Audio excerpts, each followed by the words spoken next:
Okay, now I know Ian Whiffen is really dicking with us. How do I know? Let me explain. I've actually lost count how many times I've explained this. I've done it the technical way, the non-technical way. I've used a device of the same era and the same version as Jen McCabe's phone, and I've proved it multiple times. So how can I be so sure that I'm right and Ian Whiffen's wrong? And the answer is simple. I write freaking SQL code for a living. I went to uni. I learned the SQL language, not with pretty lines and columns and buttons and things that makes life easier. I had to write this stuff on a black and white screen in DOS. And what's Ian Whiffen's background? Oh yeah, he used to be a cop. Give me a break. Trust me when I tell you SQL is far more complex than SQLite, as if you couldn't tell just by the freaking names. So what it records is far easier to work out than a full-blown SQL database. If Ian Fraudster Whiffen really wants to put his money where his mouth is, he could prove to you that the tab ID is the same on the 2:27am search as it is on the 6:27am search.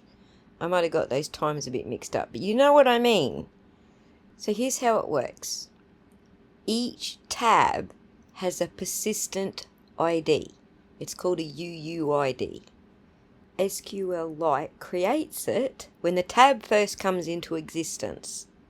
The tab's UUID is stored in a completely different place to the timestamps. For example, when it was created, when it was last accessed, when it was used to search, when it was closed. Those are all events, and events are attached to timestamps. Even deleting it is an event. So if Ian Whiffen wants to back up his claim that the 2:27am search and the 6:24am search both happened in the same tab, all he's got to show you is the tab's UUID. If it's the same UUID, then it was the same tab. And if he can prove that it was the same tab, then his theory actually holds water. Although I don't really understand how he thinks you can get mixed up between names like created at, accessed last, and things like that. But apparently he believes you can mix those things up, and therefore he no longer shows them in that software. Make sense to you? Actually, it probably doesn't make sense to you if you don't know databases, but I do, and it doesn't make sense to me. Literally everything that Jen did on that phone is an event, except for opening the tab. That is what created the UUID, and then the timestamps are all attached to events. It's true, I don't have access to the phone extraction, so I can't do what Richard Green did, which is most likely to write a very simple SQL statement like select event UUID, tab UUID, event type, timestamp, from history DB, where tab UUID equals whatever the 2:27am tab UUID equals. And in the world of coding, equals means exactly that. It has to be exactly the same, or else equals doesn't equate to the same thing. For example, 2 plus 2 does not equal 6 at 2:27am, and then 2 plus 2 equals 4 at 6:24am. That shit doesn't happen. It's not real. There's a half a dozen other flags that you can search in the SQL database that will tell you other information about that event. The Google server, for example, will store a value or several values on your phone as to whether you followed the search through to a website, actually looked at the website for a period of time, etc., etc. Did Ian Whiffen do any of that? No. Why didn't he do any of that? Because he knows it will prove his theory is incorrect. He's still banging on today about the timestamp being the same thing as the tab UUID, and we all know it's not. Only because I have spent an inhuman amount of time trying to explain to you that it's not. Trust me, it's not.